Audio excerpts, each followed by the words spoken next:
I have another reason why creating the Palestinian state this time outside the framework of peace talks will set back and lock the Palestinians in maybe for generations to come. And I'll try to make this short if I will, David. Listen to this. If we could ever get to that position where the Palestinians accept Prime Minister Netanyahu's offer to negotiate seriously and intensely, and two of them go off to Y Plantation somewhere or Camp David, and after 3 intense weeks they come back and they have to sell this peace agreement to their peoples.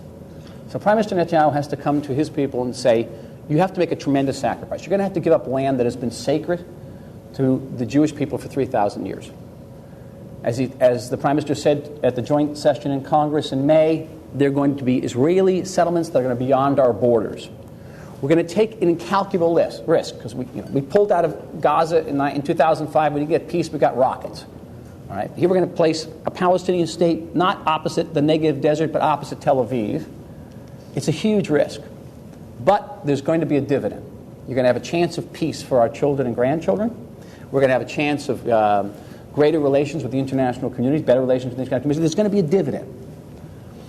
Mahmoud Abbas is going to come back to his people and say, you're going to have to make some painful sacrifices. You're going to have to give up the dream of repatriating 8 million descendants of Palestinian refugees in the state of Israel. They're going to have to be resettled. If they want to be resettled, they're going to be resettled here in Palestine.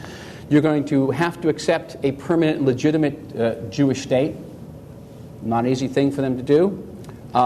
Means the Jews are actually, they are an indigenous people endowed with the right of self-determination, just as we are. We have to share this land with them. All that. But you're going to get something in return. You are going to get a Palestinian state. And you know what? The Palestinian people are going to look at him and say, well, wait a minute, we already have a Palestinian state. Why are you making all these painful sacrifices? So by getting a Palestinian state at this time basically eliminates any latitude the Palestinians are going to have in negotiations for many, many years to come. They'll have nothing to trade for statehood. And I think it's an immense blow. It's an immense blow to the search for peace.